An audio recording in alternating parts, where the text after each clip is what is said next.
So far in this series, we've gone over 3 different groups of nations, Vandal City's Yordles, Demacia, and Ionia, and there's one thing shared among them, their way of life. Up until now, I've covered only factions that conduct a more or less peaceful society, keeping to themselves and finding relative prosperity in their own ways. Vandal City has been described as an enchanted land beyond the material realm, a place aptly described as the paradise by those looking from outside. Demacia has enjoyed a long stretch of flourishment in their insular yet self-sustaining and protected walls. Ionia's various provinces are rich with history and culture, each assimilating the land and its inhabitants to sculpt out their civilizations. All of them have established themselves in harmony, both internally and externally, at least until current events. That's all about to change with this month's episode, as Noxus is a land whose people handle their political and societal affairs with a more cold-hearted and self-serving grip than the previous 3. It's a place that all of us are no doubt aware of, with several champions having reputations that precede them for better or worse. Mostly worse. We just went over Ionia, whose candidates have faced heavy scrutiny for their ironic lack of balance,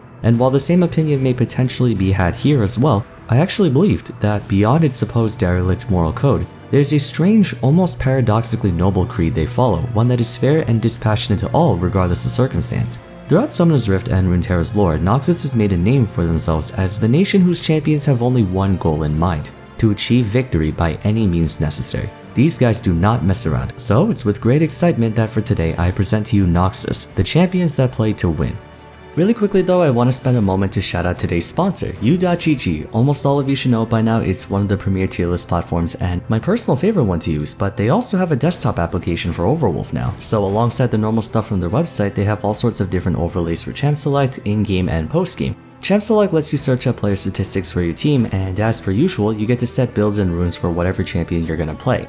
In-game, you have a host of different data panels like player card and info, or in-game performance benchmarks as the game progresses. Also, they have a few conveniences. Jungle timers are one of them. That way you get to track when things are about to respawn, even more than just Dragon, Baron, and Red and Blue buffs. Once the game is over, you get your post-game metrics including LP earned per champion and match, so you know which champions you do best on and how you're doing in terms of MMR. I'm a huge fan of U.GG myself. I have their tier list bookmarked whenever I need to look up matchups or whatever champion I should be banning, so if you want to make use of it as well, head on over to the link on screen, which is also in the description. But thanks again to U.GG for sponsoring the video.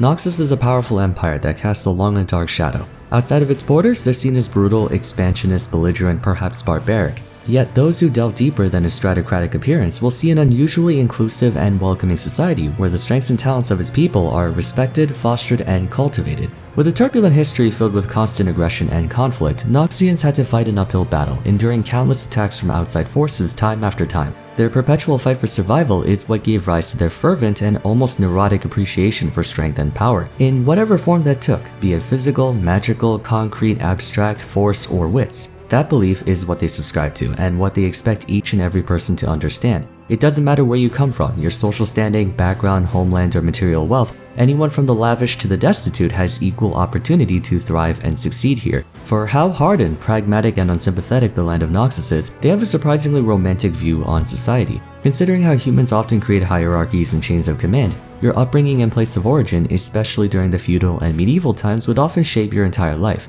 Power was a prerogative of those who already had power. We can even see this in their rival country Demacia. Their strong sense of order and honor is what made it such a commendable world power, but their strict and rigid governance inhibits social and economic mobility. If you were born a peasant, you most likely stayed a peasant. Essentially, Noxus has no place for the weak. If you possess merit and drive, you can achieve anything you set out to do here, but if you don't, you'll be cast aside. Not unlike that of a meritocracy. It may seem heartless and a bit cruel, but it does mean that a person can't rise to power or greatness without earning it by their own hand. A kid born into a noble family will still have to put in the same grueling work and effort as someone in the slums. Now, despite their worldviews, the Empire does have a strong governing body. In the spirit of checks and balances rather than one individual standing at the top, the land is run by the Treferics, a triad of equal leaders each representing one of the core principles of strength: might, vision, and guile. The principle of might, which is currently led by Darius, manages the entire military. The principle of vision, championed by Jericho Swain, is the main face of the government for the Empire, while the principle of guile, whose representative is merely dubbed the Faceless, is much less conspicuous. One could ascertain them as the nation's intelligence network that deals with more clandestine matters, under the table affairs, if you will.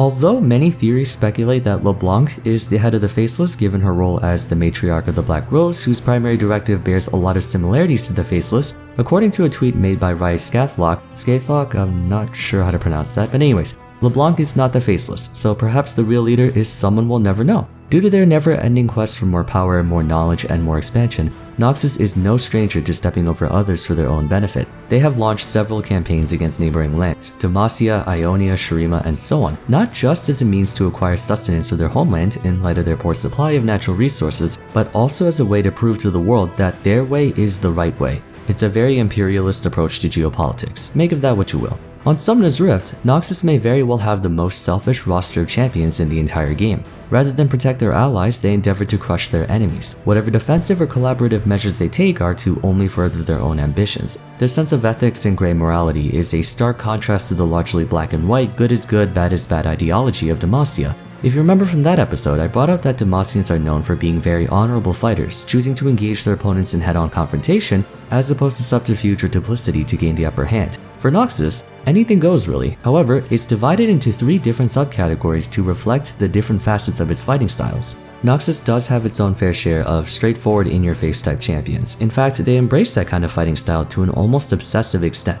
One key distinction between the two that you can probably glance at already is that Noxian champions are almost entirely geared towards offense. This can be observed mostly by comparing the two generals, Darius versus Garen. Garen's W Courage provides a huge defensive boost in combat, while Perseverance reflects his desire to fight only when necessary, properties that are absent within Darius. Conversely, Darius is a tool that breaks the neutral game in the form of Apprehend, drawing his opponents within striking distance of him, while Hemorrhage offers a staggering boost of raw physical might, incentivizing him to stay in combat as much as possible for as long as possible. It's safe to say that while Garen is far more durable in most cases, Darius is capable of outputting way more damage, and is widely considered the more aggressive of the two, though not to say Garen can't deal his fair share of damage. Everyone else, Draven, Riven, Mordekaiser, Scion, Kled, all have very attack-focused mechanics. Any form of protection they come with is typically to bolster their advantage state, not mitigate their disadvantage. For example, Mordekaiser's Indestructible provides him a massive shield based on damage taken and damage dealt, with the latter giving much more. In other words, he gets more defense doing more damage. Scion as well, he's one of the few champions with a shield that also deals damage. Generally, it's safe to say that Noxus has a greater propensity for offense than their rival counterparts. If you were to look at each group on screen, I think the majority of us would be more terrified of Noxus, assuming they're on equal footing. Furthermore, they have an unusually large number of champions whose kits explicitly deal damage. Not very much defense or utility to speak of, and once again, those defensive tools are usually only to make it easier for them to do damage as opposed to ward off enemy threats. They really embrace the idea that the best defense is a strong offense. After all, there's no need to worry about survivability if you kill your opponent before they kill you, right?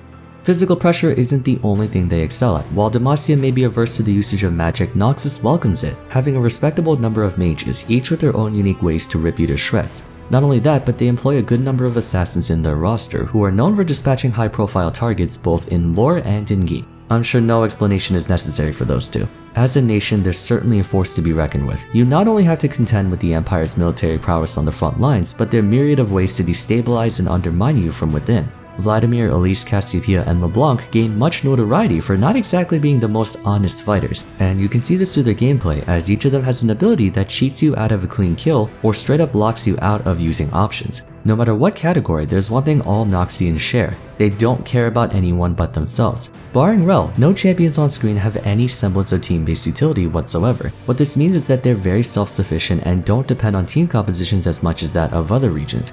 Naturally, it would be convenient for Swain to have teammates with crowd control so he can make liberal use of Ravenous Flock, but it isn't a requirement for him to accomplish this task. He can do it on his own. Additionally, prior to Rel, Noxus had no support champions. They were the only major established region in all of Runeterra to not feature support for over a decade. Noxus's allegiances with others are only under the basis of personal gain. As a result, they're only willing to cooperate with other champions if it makes practical sense. Pud's ultimate creating a draft current that speeds up allies isn't made out of the kindness of his own heart. It's merely a byproduct of his actions that just so happen to conveniently benefit his team. It may sound like a coincidence, but I think it was done intentionally in that way. Remember, Noxus is a meritocracy. It places an emphasis on the individual, not the collective. Though not in the same way as Ionia, everyone's worth is judged purely by what they can achieve in either strength or smarts. For them, it's not about enlightenment, it's about survival. They care only about themselves. They fight only for themselves because that's the only way they can live. At one point, Talon was ordered to assassinate Katarina by her own father for failing to complete her mission. It's a dog-eat-dog world over there. These people are willing to turn against their own comrades if they gain something from it. Strength is the be-all end-all in Noxus. If you're strong, you live. If you're weak, you die. So Noxus has long been a target for discussion when it comes to how healthy their gameplay is for those on the receiving end. True to their nature, they're exceptionally proficient at overwhelming you through sheer force or oppression, and with such an offense-oriented kit, they're some of the best at snowballing out of control. Yes, Ionia gets slandered a lot for having a bunch of 200 years champions, but in my personal opinion, Noxus may not give the same kind of anime 1v1000 vibe, but they're most certainly good at basically not letting you play the game. Against any of their fighters, you have a snowball's chance in hell of ever mounting a comeback if you give them so much as even a tiny lead. Darius, Mordekaiser, Kled, Sion, these guys can utterly dominate entire battlefields off of one single mistake because their kits are designed to beat the living shit out of you 3 times over if that's what it takes, and facing them alone is almost suicide. Same thing with Katarina, Talon, LeBlanc, Draven, Samira, and Riven. They get so much as one kill, you might as well just give up as the ADC.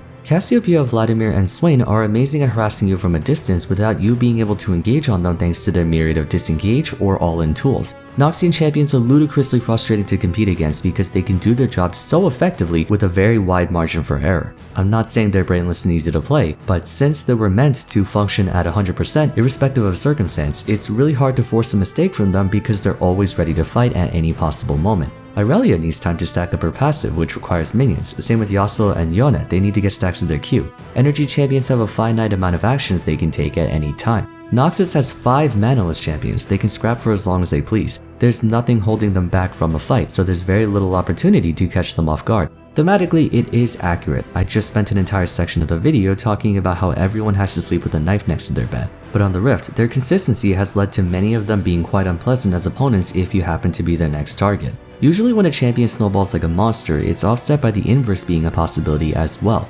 Ionian champions either 1v9 or turbo feed. That's not true to the same extent for Noxus, which is why it feels so unfair to fight them. Seldom do you get to stop worrying about a Talon at any point in the game. He can be 0 and 5 with only a Prowler's Claw and still have enough burst to 100 to 0 in ADC through Immortal Shield Bow. Mordekaiser can have a rough laning phase, but when he zaps you into the Shadow Realm, he turns your own strength against you while you're deprived of your allies' protection. Sion literally dies on purpose to win games. Fighting against Noxians can feel tiresome to one person and perfectly fine to another depending on the types of champions you play. As for almost all of them, their power budgets are skewed in such a way that they can still take someone down with them. Something I noticed when looking through the list is that when facing a champion who's all about aggression, it turns into a matchup scenario. Do you have the necessary tools to shut down that type of aggression? If yes, you win. If no, you lose. Why does Renekton destroy Riven? Because he has a point-and-click stun, can match her trade combos and erase her shield. Why does Kled lose to Fiora? Because she can riposte his bear trap against him, and her percent max health true damage cancels out Scarl's health advantage.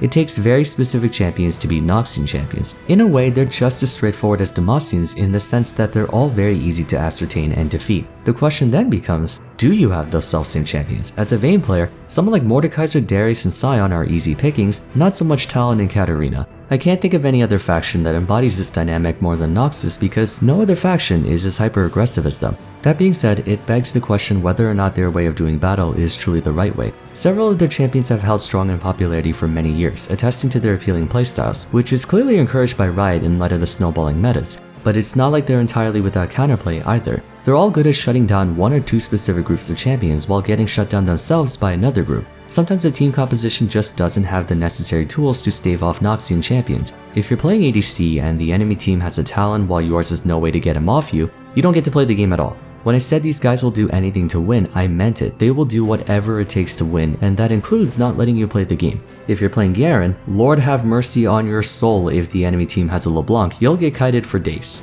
Some might say it's poor design, others might say it's fair game. No one from Noxus can do everything by themselves. They can be overbuffed to all hell and still have a very clear weakness, which contrasts from Ionia's roster who feels like they can do everything. At the same time, Noxians have the highest probability of snowballing games, leading them to appear unstoppable. So I don't know to what extent Riot should avoid these types of rock paper scissors matchups. Should an assassin like Katarina grind immobile mages and marks into dust unconditionally, or should there exist a way for her to still lose even with a type advantage, so to speak? Although at that point the discussion shifts away from the nation in particular and more about the ideal competitive landscape that League should have. It does make for an interesting challenge though, to create someone who embraces the notion of attack, attack, attack. Sion's rework was one of the most confounding designs for a tank. He can stand toe-to-toe with other Vanguard brutes like Malphite, Nautilus, and Leona, but dishes out deceptively high amounts of damage through unique interactions like Decimating Smash and Unstoppable Onslaught. I'm curious about what would happen if we ever saw a Noxian Enchanter. We don't have one of those yet for them either.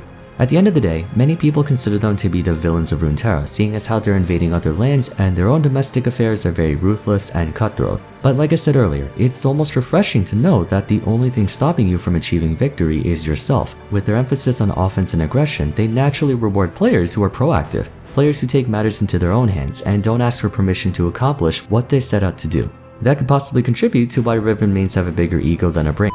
Anyways, let me know your own thoughts on Noxus and his champions in the comments section below. For now, if you enjoyed the video, please be sure to leave a like and subscribe. Consider following me on Twitter, joining my Discord server, and checking out my previous episodes on Ionia, Demacia, and Yordles if you haven't yet. Until next time though, thank you all so much for watching, and I look forward to seeing you again soon. Take care.